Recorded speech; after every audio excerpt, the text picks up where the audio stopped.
Hi guys, welcome back to Binge Watch Britney. So for today's episode, we're going to be covering Nashville season 5. So to just talk about a little bit of stuff before we go into the actual season. So I knew going into the season that this was going to be Raina's last season. I was putting together YouTube tags for one of my previous videos, and I was typing in Nashville Raina, and then obviously when you type stuff in, it has suggestions that come up, and one of the suggestions was Nashville Raina died, and so I accidentally saw a spoiler letting me know that Raina died at some point during season 5, and so I didn't want to spoil it any more than that, so I did not try to find out how she died, and so I just went into the season knowing that it was going to be her last season, that she was going to die, and that I didn't really know what else was going to happen beyond that. I do want to point out that I definitely noticed around episode 8 that there seemed to be a huge shift in Raina and Deacon's relationship. So we know that Raina wants to make that duet album about their relationship, and so I just really saw this weird shift that made the relationship seem really heavy and depressing. And prior to that, it was just will they or won't they type of dynamic to the relationship where you really wanted them to get together, and then you see them really fighting over the fact that Raina wants to do this album, Deacon doesn't, and he's doing it to please her and all of this stuff. And so I don't know why, but this just felt really weird to me. And obviously, this was foreshadowing Raina's death and how, in hindsight, this was a great thing for her to do as a way to celebrate their love for each other and things like that. She was no longer going to be on the show. So, with all of that being said, let's go ahead and get into season 5. So to start season 5, we have Juliet's plane crashing. She is the only survivor, and we have Juliet really fixated on trying to figure out and trying to understand why this happened. She remembers seeing or hearing the woman who saved her, and so she's really trying to find out who this person is, who saved her, why was she saved? Because she feels like she's this horrible person, and she's done so much wrong in her life, and that she didn't deserve to be saved. And so we do have her going back to the crash site. Avery drives her, and then they end up stopping for something. Maybe this little what do you call it? I don't know what you call it. I can't think of the word right now. But there's basically this little makeshift setup of things that are being sold on the side of the street, and so we have them stopping to go there, and there's a church on the other side. Juliet goes over there because she hears singing, and when she goes in, she sees the woman who saved her, and so this is how they develop their relationship. We do have Juliet ending up going to the woman's house. The woman's name is Hallie, and she interacts with Hallie, and then Hallie has to leave. She gets in her car.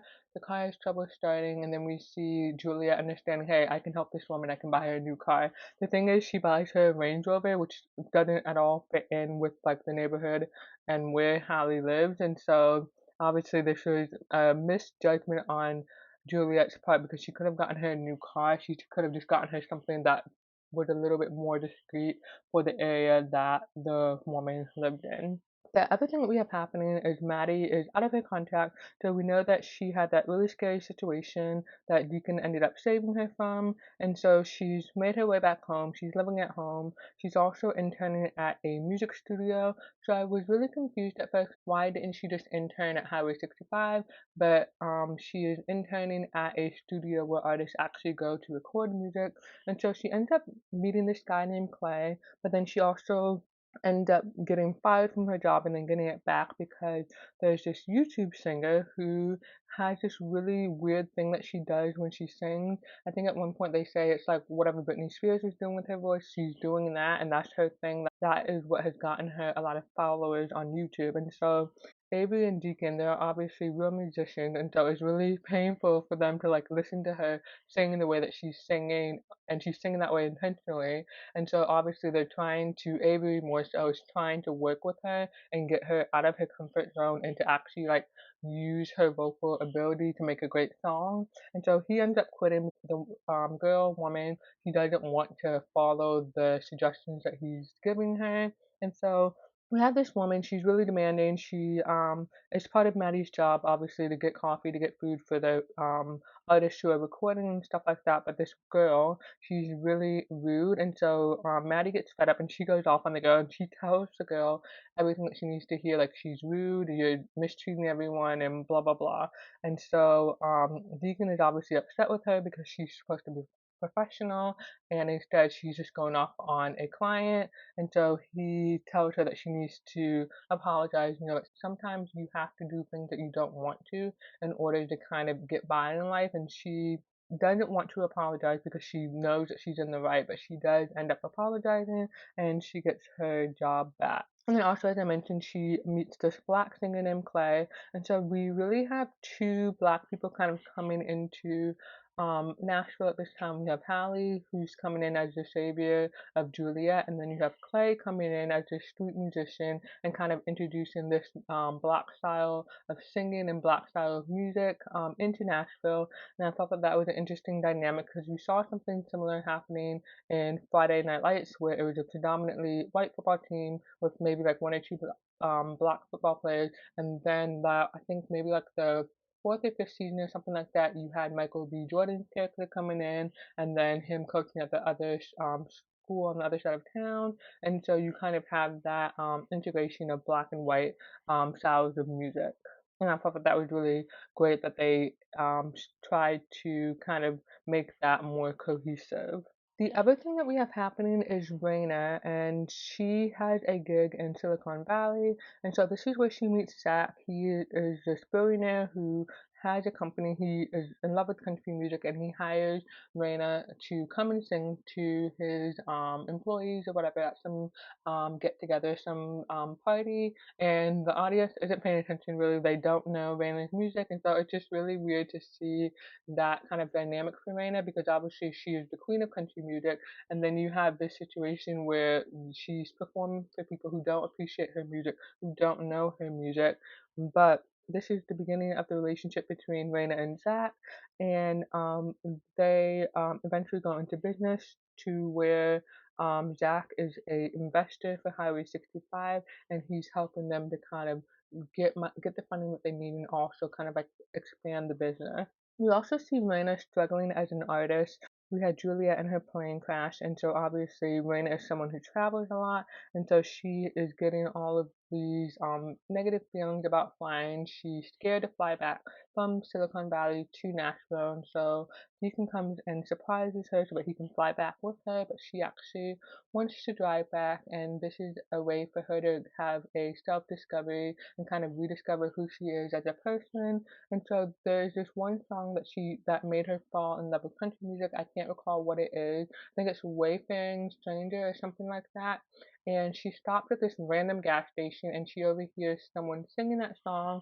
And so obviously, what we get from this is that this road trip is a way for her to kind of rediscover why she fell in love with music and kind of figure out where she wants to go next as far as what she wants to do with her music as an artist, because with her starting Highway 65, she's become more of a label head. She's kind of more focused on other artists and kind of losing touch with her own artistic side, and so she really wants to focus on rediscovering that.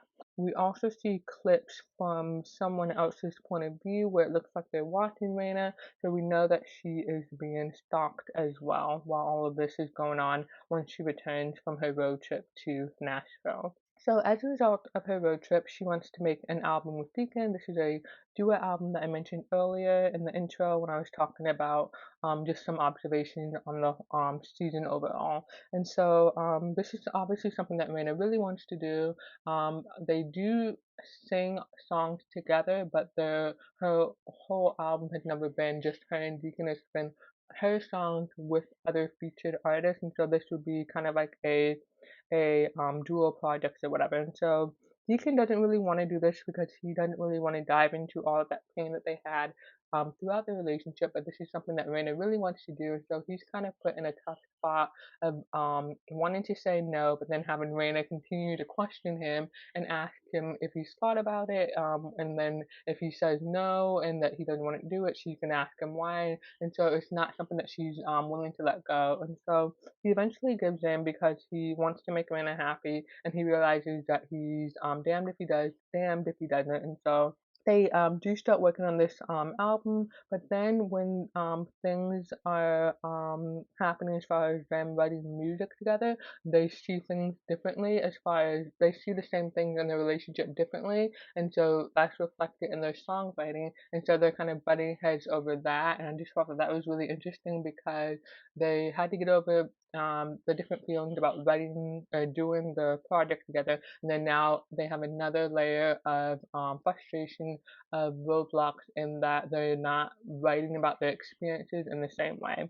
And then to add another layer of that, we do see Raina and Deacon get in this fight, and then Raina receives flowers directly to her house. There's no name signed. It just says something about she my favorite artist or something like that, and it sounds like it came from Deacon. And so she does mention it to Deacon, but she steps out of the room, and he's like, I didn't send you flowers, and they don't really talk about it. And so obviously this is a elevated level of stalking because we know that someone is watching her at Highway 65. Now we have someone who is sending stuff to her house. The next thing I want to get into is Scarlett and Gunnar. So we have Scarlett and Gunnar. They are, I think, officially dating at this point, and they are going on kind of like a press tour or whatever. And one of the singles or one of the songs that they want to promote is a song called All of Me, and there's a line in there about golden eyes, and obviously she doesn't have golden eyes. Zoe has golden eyes, and so she's really hung up on this because she is having to sing a song that Gunnar wrote about somebody else, and they're dating. So for some reason, even though Scarlett knows that Gunnar has dated other people that she's had to see him with, she is really hung up on this, and she is really wanting to punish him for this. And so they do get into this argument where she calls him out for dating Zoe, for dating Anne, and then dating Autumn, who was that weird character from the previous season. And then we do have this moment where they're performing the song together, and he changes the lyric to Blue Eyes to kind of show her that she is the one for him. And then the next thing I want to get into is Raina and some weirdness. So, as I mentioned, we have someone stalking Raina. We also have this new hire named Randall who is in charge of the marketing and stuff like that. He's really great at his job, but he's also very weird, and he's a huge Raina stan. And so we see this scene where he steals a box from Raina's desk. I don't know what type of box it is. Maybe it's like a little mini storage box, and it has Maddie's picture on it and maybe Daphne's picture on it, and then it's something that a kid made, I feel like. And so we see him take that from her desk, and then she realizes it's missing, and then she ends up searching his desk, and she finds it, and so they confront him about stealing. And then at this point, Raina has gotten maybe a few letters to her house, and they're alarming letters, and so they have Randall write out something that was written in the letter, and the handwriting doesn't match, and so they're really trying to figure out who is stalking Raina, who is sending her this stuff. And so I think Randall ends up getting fired because he can't be trusted to work at Highway 65 anymore because he's a little too infatuated with Raina. And then we actually have Raina at some point earlier in the season interacting with the guy who's stalking her. She was leaving work one day, and he came up and asked for a picture, and then he said something about Maddie, and then she was a little weirded out by that situation. And then we have the guy actually coming into Highway 65.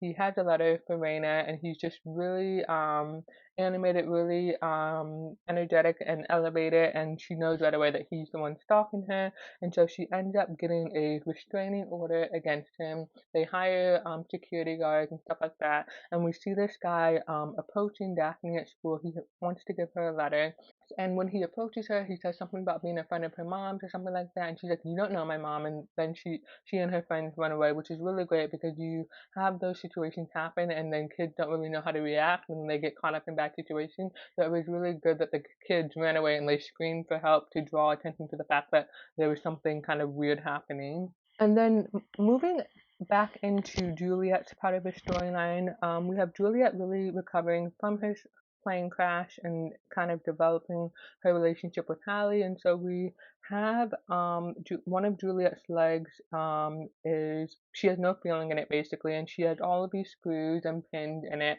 She's in a wheelchair, and she's just really frustrated because she can only move like one toe or something like that, and then she can't do anything else with that leg. And so she's just really frustrated. She feels really defeated, and she feels like she's never going to be back to 100. And so as a result of her finding out who Hallie is, she continues to go to the church, and she's really invested in what they're teaching at that church and invested in the songs and the style of singing. And so we do see a moment where the press makes fun of her for going to church because of her past scandals and her lifestyle and all of that.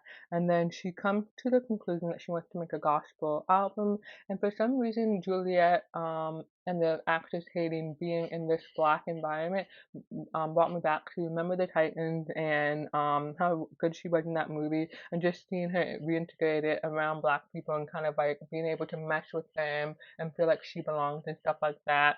I thought it was really powerful, but I know that the people in the choir, they didn't really take well at first to her wanting to have them featured on some of her songs for a gospel album.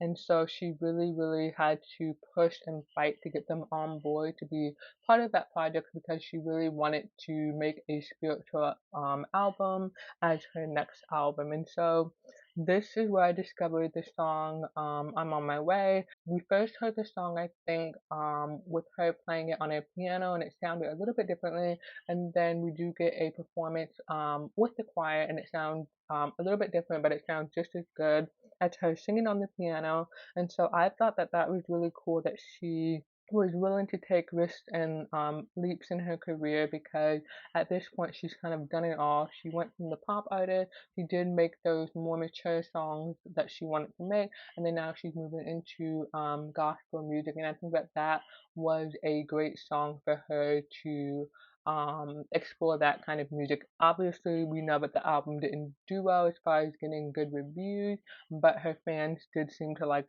that particular song when she was performing it on stage. And then also, I want to get back to Maddie and Clay. So this is a relationship that is developing.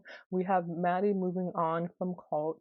We have Clay, who is older. He's 24 and she's 17. And we find out that Clay is bipolar, and he really keeps telling her that she needs to move on, but she keeps kind of like fighting for that relationship. She really wants it for some reason, and she keeps pursuing it. And she ends up talking to Juliet about this, and Juliet gives her good advice that basically, if a guy's telling you to run, you need to run, and that Juliet herself has been through enough guys like that to know that it's not going to end up good.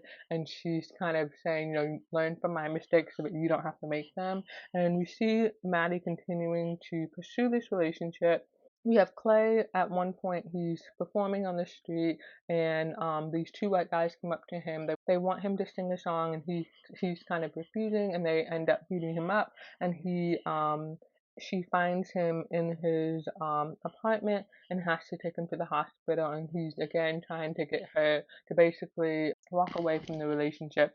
What we do see happening is that when he's telling her to walk away, she's saying, you know, I want you to meet my family, I want you to be my boyfriend or whatever. And he's like, he's not willing to do that. And then we do see him coming to Maddie's house, ringing the doorbell, interacting with Deacon and Raina, and they obviously are seeing him beat up with bandages on his face and stuff like that. And we see this really proud moment for Maddie that he is taking the next step in their relationship. But obviously, this creates some concerns for Raina, because obviously he's much older. He's 24, she's 17, and what he's doing is illegal and could get him in a lot of trouble. And so we see for the first time kind of like a racial conversation between Deacon Raina and Maddie, where Maddie is basically accusing her parents of being racist, but they're really having to defend themselves and say, you know, it doesn't matter what color he is, the issue is that he's too old for you, and this is something that he could legally get in trouble for. Moving on to Raina and Jack. So we see their relationship continuing to develop. He is invested in Highway 65. They find out Luke is selling Wheeling Dealing Records, and so they want to buy it to expand their empire. And so this is really the last that we see of Luke, which I was really surprised by. And I may mention that later if I remember to do so. But this is really kind of like the end of the line for him when it comes to Nashville. And then we also see Zach and Raina working with the extras to produce a music video. And so they really want to take the next step in developing the extras as far as their image and marketing their song with the music video. And so Zach is able to find a director who's really weird, Damien, and who's really unorthodox, and he bullies Scarlett on set. And I really actually hated the storyline for Scarlett, and I just felt like he was completely wrong for her, and I didn't understand why they wrote the storyline for Scarlett to fall for this person who was so awful to her, even though I know that this happened in different situations between men and women. I just really didn't understand their relationship at all.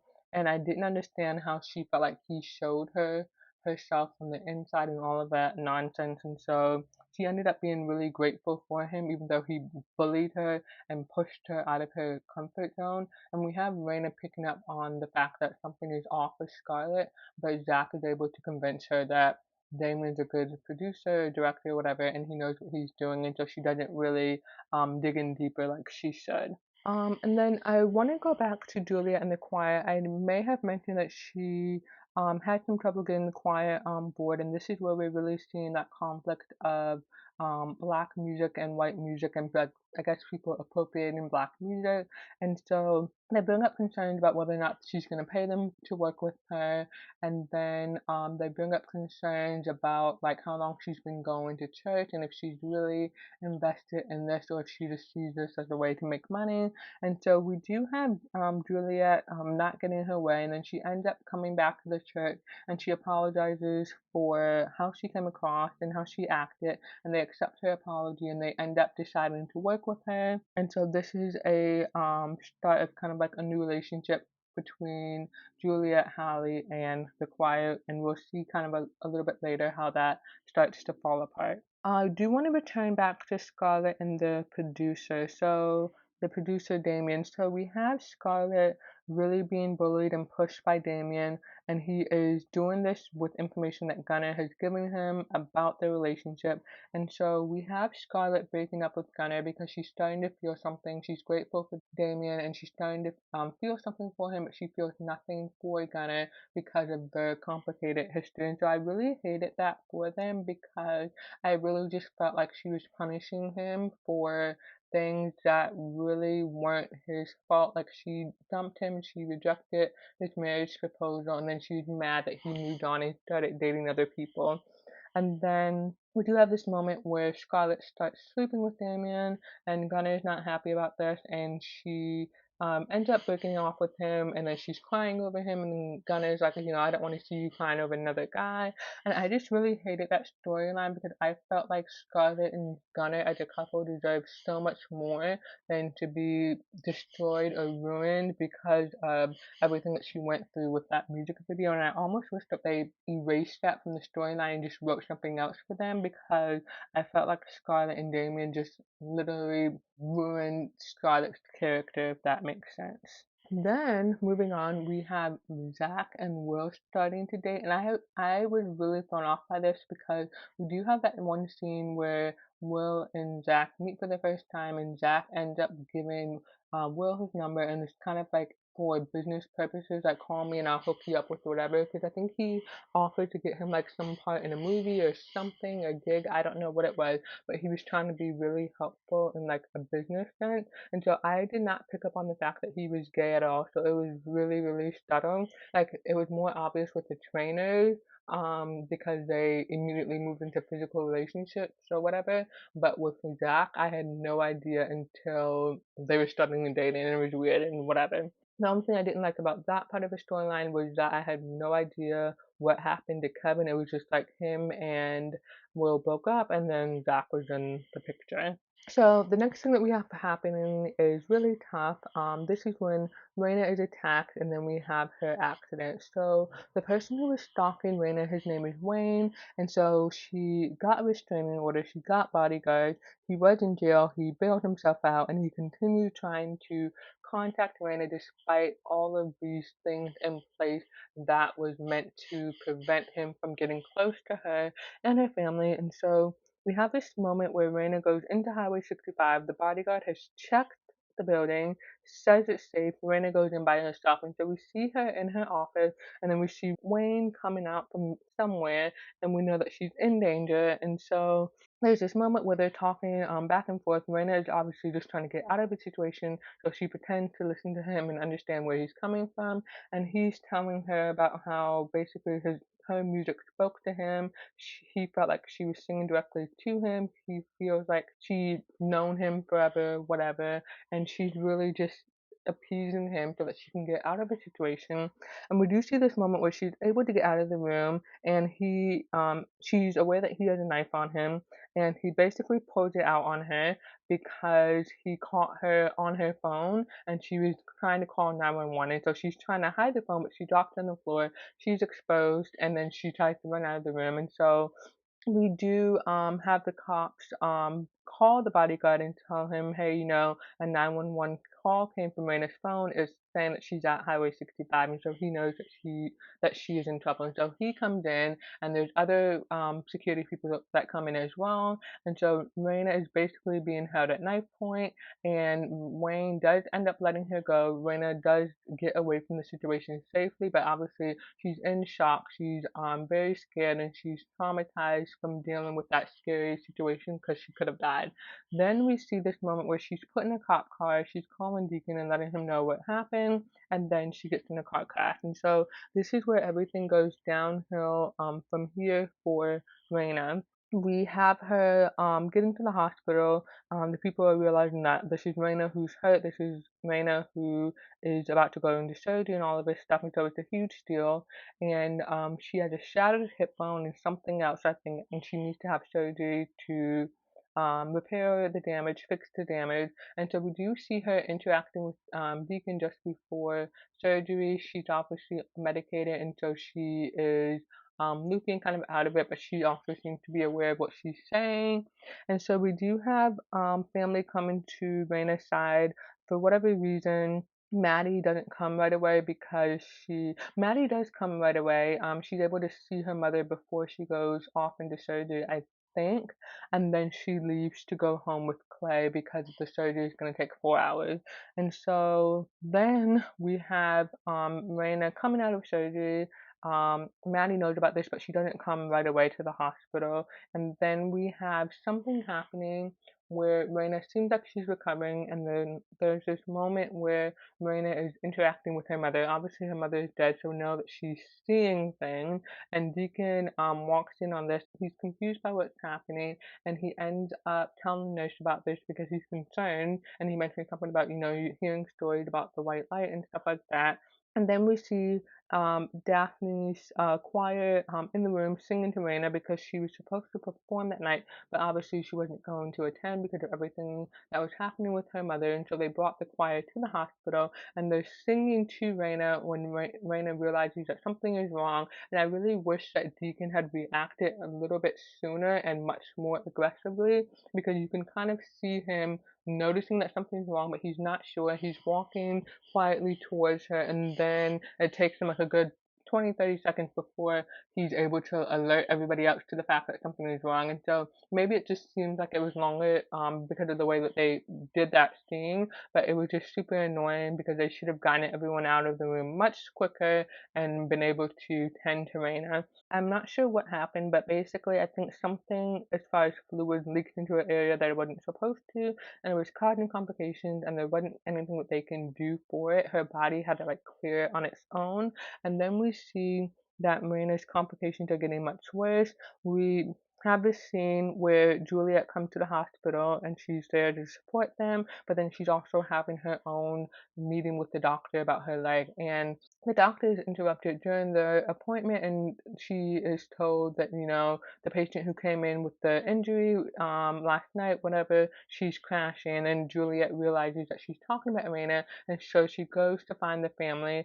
And just prior to Raina crashing, we did have that scene between Raina and Deacon where it was basically kind of like the last time that they spoke, and she's making him promise to take care of the girls. Deacon doesn't want to have to make that promise because he's like, you're gonna get better, whatever. Stop talking like that. And then he eventually says, I promise, I promise. And then she crashes again. And then we have that scene with Juliet and the doctor. And then Juliet comes and they're kind of like all saying their goodbye. We do have Maddie at some point being called and told, hey, things are getting worse, you need to get to the hospital. The last time that Maddie saw her mother was before surgery. I can't recall if she got to talk to her, but basically Maddie never gets to interact with her mother again. And so we see her with Clay. They're stuck in traffic. She has to get out of the car and basically run to the hospital. And so when she gets there, it's kind of too late. Raina's heavily medicated. They know at this point that she's really struggling to survive. It's not looking good at all. And so we do see the scene with the four of them, Raina, Deacon, Daphne, and Maddie. And Maddie starts singing A Life Less Good. And obviously they're not like fully singing it. They're just really trying to give each other strength and kind of try to be positive in that moment. And this was like the most heartbreaking scene because you see Raina on the bed, you see the scene from her eyes, you see that she opens her eyes and then it switches to her point of view. It's a blurry vision. She sees the three of them, and then we kind of switch to like their view of them looking at Raina, and then we see her like looking up at the ceiling, and then we see her eyes closed, and then we hear like the flatlining sound until we know that she's died. And so that was a really, really sad scene. I knew again that Raina was leaving. I knew from the little spoiler that I saw that she was going to die, but I was not expecting that at all because it was really brutal the way that she died. And we see the aftermath of all of that. So, as a result of Raina passing away, we have all of these things that need to be figured out as what is to be done with Highway 65 and what is to be done with the girls. And so we really see Teddy and Tandy coming back into the scene, and they were scheming as crap.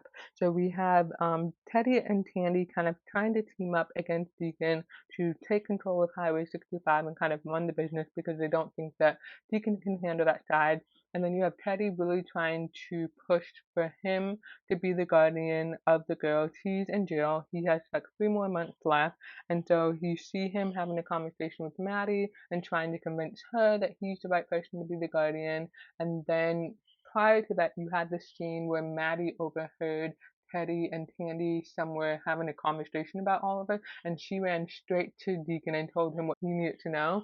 And again, this is where Maddie has been an OG, an epic person in past seasons where she's found out something and went straight to the person who needed to know it. And so I was really glad that she went and told Deacon what they were doing. But then what happened was Deacon overheard a conversation between Daphne and somebody, and she was basically telling that person that she was in a hard situation of having to either choose her dad and hurt Maddie and Deacon, or choose Deacon and hurt her father. And so Deacon was willing to make that decision of letting Teddy be the guardian so that Daphne and Maddie didn't have to choose. We do have this next moment where they are having a like an award show or a ceremony, and there's a tribute for Raina, and Julia is supposed to sing the song. She actually advocated for herself to sing the song, but she was having trouble with it, and so she called Maddie and basically said, Maddie, you need to do this. You're the perfect person. And so Maddie gets her opportunity to sing her mother's song, Sanctuary, I think. And she starts well at first, and then she has trouble singing it. Daphne and Deacon end up going on stage to finish with her, and I was really glad that the three of them had that moment to show that they were a family, because that was the moment that made Teddy realize that Deacon is the perfect person to be their guardian, at least until he gets out and they can refigure it out later. But he isn't the right person because he can't be there for the girls, and he sees that they actually are a family. The other thing that we have happening is figuring out what is going on with Highway 65 after losing Raina. So we have Zach wanting to release her new material. Deacon says it's not finished yet, so I think Raina had recorded all of her stuff. So we're really seeing like the aftermath of what it's like for the families and stuff like that when a celebrity has died in this way. We're seeing like all of the unfinished business. We're seeing like the impact on the family, how it feels when they're seeing all of these videos, these songs of the person who's just died, and how they're having to deal with all of that loss. And so Deacon is not wanting to finish the album. He says that Raina's parts are done and that he just needs to like go in and do his part. I think Raina's parts were done, but they were like scratch vocals or whatever that means. I'm not sure. But it basically the album wasn't complete, and so Zach is really pushing him to complete the album so that they can release it because one, that was what Raina was working on, and two, the business needs that material to be released to the public. And then also as a result of losing Raina and Maddie singing that song at the ceremony, we do see Maddie really starting to generate some buzz for herself. She's getting all of these press interviews. She does misspeak at one of them. She is like what appears to be like her second or third press interview, and she's like, it's not like I'm like, thanks mom for all of the attention or whatever. And basically the comment came off wrong because obviously she's getting all of this attention because her mom died, and so she was trying to say that even though it's nice that I'm getting all of this attention, the way that I got it was really unfortunate and sad, and it is negatively affecting my family because my mom is gone and I miss her.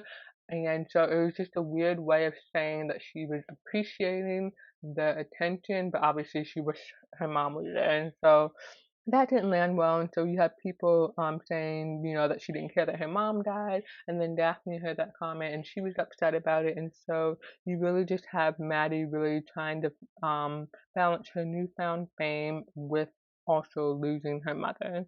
And we do see this really cool moment where the gang comes together to help Deacon finish the album for Reina, and I think they basically sing along to her parts. I don't think they completely replace her parts because then what's the point of the album if it doesn't have Reina on it? And so we just saw that really cool moment where they have a video of her singing the songs playing in their home studio, and then they have like Deacon, Scarlett, I don't know if Juliet's there, I think she is, Avery, Will, and then obviously the girls, and they're singing the different songs that were supposed to be on the album. And then the other thing I want to get into is that we have Daphne getting really depressed with losing her mom. She's dealing with Maddie getting all of its attention, and then she's kind of like the younger one she's left behind. And so we see the storyline of her becoming friends with this runaway girl, and the actress, I don't know her name, but she did some Netflix TV show, Green something.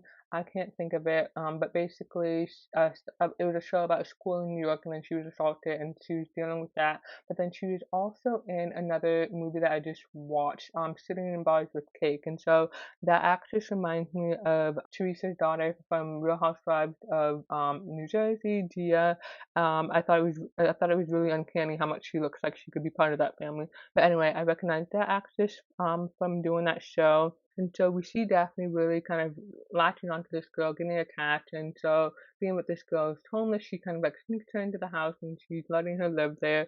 And then Deacon finds out and he's like, she can't stay here forever, she can stay for a little while, and then we really need to like figure out what to do with her.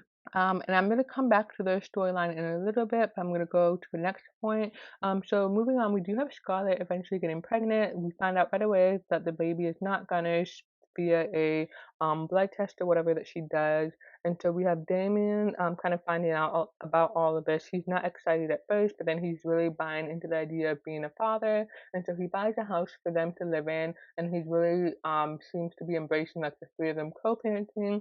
And obviously Gunner is kind of put off by all of this because one, it's not his kid, but he really wants to raise the baby with Scarlett. But with Damien being in the picture and her having all of these feelings for Damien, it kind of makes him wonder where his place is. And so this was a really annoying part of the season for me because we know how much Gunnar is in love with Scarlett and he wants to make their relationship work, but you have Scarlett pushing him away for Damien, who's not even the right person for her, and she's just really hurting Gunnar with her inability to like make a decision and kind of like stick with it, if that makes sense. Then next we have Maddie and Clay getting pulled over. So we see them driving in his car. At first I thought they were getting pulled over because he was driving really, really slow. But then when the cop is talking to them, he says that they didn't signal a turn or they didn't completely stop, something like that.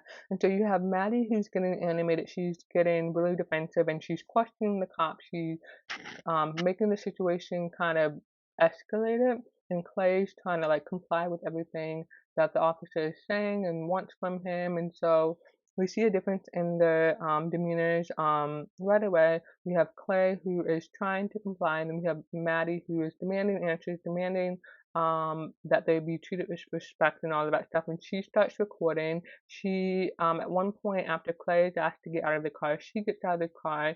The cop tells her to stop. She keeps walking, and they both get arrested. And so this goes viral, and obviously at the time that this was released, this was a huge issue of Black people getting arrested, being assaulted, being killed, and stuff like that. And so this was obviously her trying to protect her friend, but we have negative backlash that comes from this, with people thinking that she's just a brat, she's spoiled, and that she's just acting out because her mother died. And so this isn't really perceived in the way that she had hoped that it would be perceived, and that she was protecting her friend. And so we do see this moment where Daphne and her friend Liv, the runaway girl, they end up making a gif, making fun of the situation, and then we see that Maddie end up finding out that they were the ones who created the gif that went completely viral, and so Maddie ends up kicking Liv out, and then Daphne gets her phone taken away, and we have Maddie who is upset that this is not enough of a punishment. She got her phone taken away for a month, but Maddie was literally completely trashed just from the video, and then the GIF made it worse, and so she's not happy with how that is playing out. And then we do have Clay kind of moving away because he can't handle all of the press and all of the attention that has come from this situation. There was another situation that I didn't mention that happened for Clay, and this was at Raina's like wake or something like that, where he seemed to be the only Black person in the house, and then we have Candy coming up to him and asking him to hand out food, and so I didn't know if she just went to like the nearest person and asked him to help, or if she specifically targeted him because he was a Black person, and so you just see that weird racial dynamic playing out, and you're not sure if there is racism there, and then you have Gunnar kind of like, hey, let me take this from you. I know it's probably weird enough because he's not close to the family. He's the only Black person. It's really weird. And so I just wanted to call that out because I don't think that that was really ever addressed other than us seeing it happen on screen. And then moving on, we have Zach and Highway 65. He wants to make it more commercial. And so we have him bringing in, I think, Rachel Bilson. I'm not sure if I'm saying her last name correctly. I've never heard it said. But anyway, he brings her character in. I think can't recall what her name is, Alyssa. He brings her in, and basically he wants the artist to get comfortable with brand partnerships, and so basically they're doing commercials, writing jingles for other companies to be able to market their products. And so we see Will get this amazing opportunity to work with Budweiser, and he makes this like cowboy type of commercial, and so it's going well for him. But then we have Maddie who has a bad experience. She is doing a commercial for her Save song about a tidal wave, and she's doing a commercial for a mascara, but they want her to change one of the lines in her lyrics, and she doesn't want to do that. And so we have this conversation between Deacon and Zach and Alyssa talking about this, and it turns out that Deacon had actually signed some paperwork allowing the client to be able to change the lyrics if they wanted to. And so this is where they are coming to a head of wanting to either continue to do brand partnership or completely cut that off. And if they do cut that off, Zach is not going to be happy, and he's is not going to want to continue losing money by investing in Highway 65. And so if he does pull out, they won't have any money. And so we see that kind of come to a head. And then the other thing that we have happening for Highway 65 is that we have a new singer introduced, Jesse Kane, and this is someone that Deacon gets romantically involved with, as we'll see later on. And then going back to Gunnar and Scarlett, we have news breaking about him not being the father.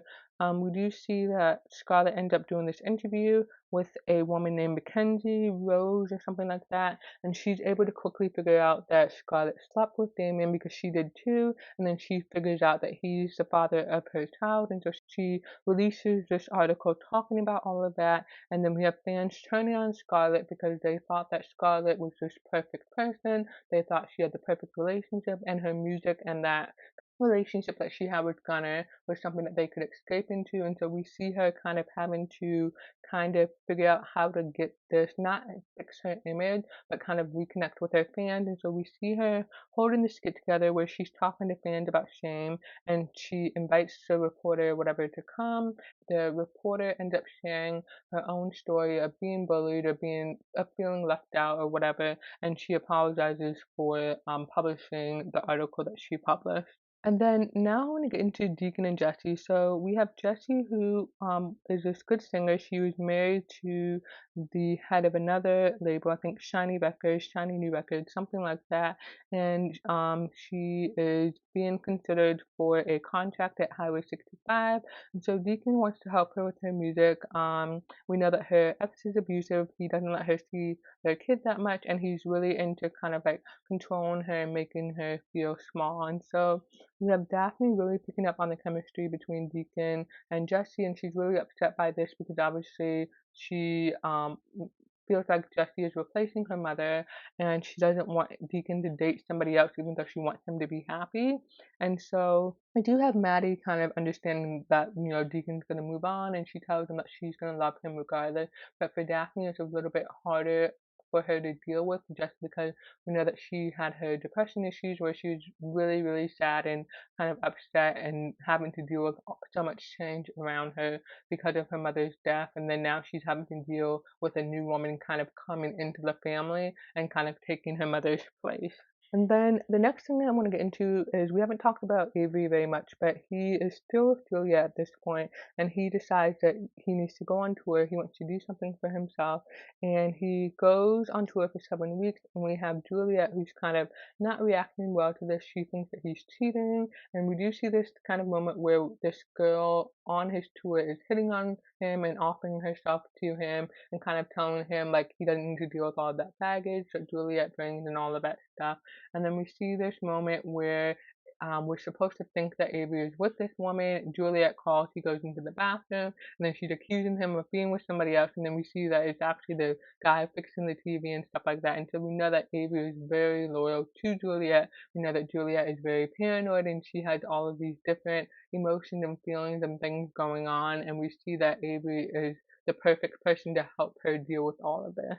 The next thing I want to get into is Scarlett losing the baby. So we had her and Gunnar who were robbed by three punks in the middle of the night, and one of the guys ended up pushing Scarlett because she dropped her bag of groceries and spilled milk on his shoes.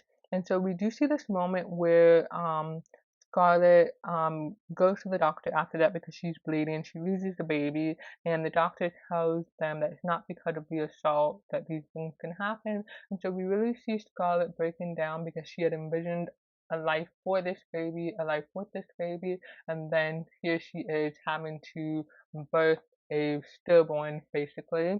And she goes through so much grief and trauma over that. And I want to connect this back to the music video that she did with Damien. So the music video that she did with Damien was not what she needed at all. We do see this moment where Scarlett is wanting to learn how to kind of like move past like this PTSD that she had, and she takes up self-defense, but she's too nice to defend herself and whatever. She doesn't want to hurt anyone. And so this is the pushing that Scarlett needed to toughen up. The music video was crap. It was a horrible storyline.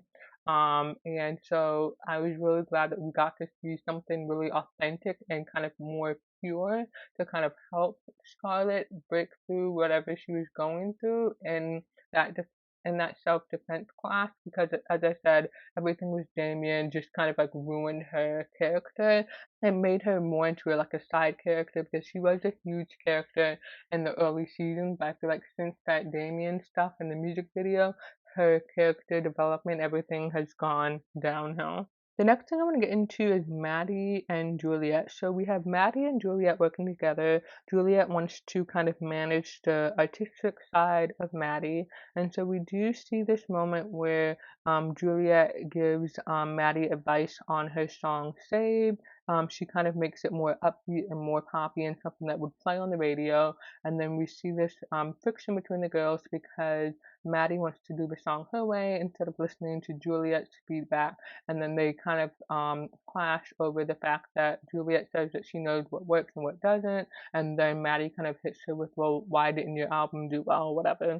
And so we see that everyone kind of agrees that Juliet's version of Saved is better, and so Maddie ultimately goes with it. And then we also see Juliet wanting to get her music back on track, and so she ends up going to this songwriter named Travis, and she wants to work with him. And instead, the guy immediately has a song for Maddie, and Julia is supposed to give the song to Maddie. She doesn't. She listens to it and records it for herself, and then she makes up lies to both Travis and Maddie about the song. So she tells Travis that Maddie turned on the song, and then when she has to kind of like talk about the song with Maddie, she kind of tries to like avoid the conversation or kind of quickly get out of the situation, and so Maddie is able to pick up on some weirdness. And then we do have the release party for the song, and so she tried to get Travis to go to something else instead of the release party. He ended up coming late to the party because the concert ended early, and then we have her trying to convince Maddie that she's sick and kind of get her out of the party. And then we do see this moment where Maddie and Travis interact, and Maddie finds out that he had a song for her, and then she ends up throwing a drink in Juliet's face to confront her over the fact that she stole the song. And then the other thing that we have happening is that we have Gunnar going to Texas. He is dealing with his breakup with Scarlett. He wants to tour with Avery and whatever, and so he ends up going back to where he's from. He interacts with his grandmother, and he's really dealing with his childhood. He thought that he had a happy childhood, but he's realizing that everything was not as black and white as he thought it was. And so he reconnects with some girl that he had a crush on. They kind of get close and hook up or whatever, and then he realizes that he always needed to kind of be in a relationship with someone, and then he goes home to Scarlett and he tells her about this, and she's kind of like, I wish you could find yourself without having to involve somebody else. And I thought that was weird coming from her, because she only got out of her relationship with Gunnar because Damien came along, so it's not like she left on her own terms or for her, if that makes sense. And so I just thought that Scarlett was really being a hypocrite at this point. And we do see this moment where Gunnar calls Scarlett out. He tells her, I'm done chasing you. You have all of these partners that you kind of picked at and belittled, and you kind of have run them off, and I'm done fighting. So we really see them kind of ending their relationship for good. And then the other thing I want to go back to is that I mentioned earlier that Maddie had that commercial. She didn't want to change her lyrics. And so we have all of the artists at Highway 65 kind of having a conversation about our brand partnership, something that they want to do. And ultimately, the decision is on Deacon, and he decides that they do not want to do brand partnerships anymore. And so he goes to Zach and he tells him that, we're out, we're done with this. And Zach threatens to pull out funding, and when Zach had previously threatened to pull out funding, but then when he gets the answer from Deacon that they are completely done, he's still trying to convince them to do brand partnerships. He's not like turning in his notice or whatever and walking away. Like he said, he was, he's still trying to fight for Highway 65. And so we do see this moment where he is really flexing his power. He takes money, all of the money from the company account. He cancels the electric account so that all the power is shut off. And then he also has the credit card canceled so that it declines if they try to make a payment. And so he's really trying to destroy Highway 65 from the inside out. He's really punishing them for not wanting to give into his vision for Highway 65. And we see that this is really just a moment of him not wanting to leave Highway 65. He wants them to do things his way, but then he also doesn't want to compromise so that he can stay within Highway 65. And so we have this thing happening with Juliet. Juliet has gotten herself into some trouble with Deacon because Deacon has found out that she stole the song from Maddie. He tells her, if we're able to save Highway 65, you're completely off the label. And so when all of this is going on with Zach and Highway 65, where he is basically taking everything that Highway 65 owns and kind of like ruining it, all of this is getting out into the city of Nashville. And so Juliet decides to make things right, and so she calls the reporter who did the story on Scarlett, and she gives her this information on Zach. And I thought she was going to have that person write like an expose article about Zach in the papers, but what she has that reporter do is call Zach directly and kind of get his side of things before like going public with her story or whatever. And so this spooks Zach and leads to him and Deacon having a conversation where Deacon is quickly able to realize that Zach is just lashing out because he's hurt. He doesn't really want to leave Highway 65. And so we have this really good kind of like full circle moment happening where we have Zach staying within Highway 65 and kind of figuring out a different way to make the company be successful. And with that storyline also with Zach and Highway 65, it really impacted Zach's relationship with Will because he was putting him in awkward situations. And so we really see their relationship fall apart because Zach is kind of expecting Will to choose his side, but Will is friends with the artist on Highway 65. He knows that what Zach is doing is not right, and so they kind of end the relationship over this. And then going back to Juliet, one of the things that she does to kind of make things right, she ended up having a performance, and she was gonna sing that gospel song, and she lied to Hallie and told her, hey, the label and the producer, whatever, they don't want the choir, they don't want us to sing the song, so the choir is not needed, whatever. And so Hallie tells the choir this, and they know that something fishy is going on. And so Hallie figures out that it was actually Juliet who is not wanting the choir to be involved. And so we do have Juliet going to the choir and saying, hey, I really need you guys, please do this performance with me. And so we do see the performance with Juliet and the choir to perform I'm on my way.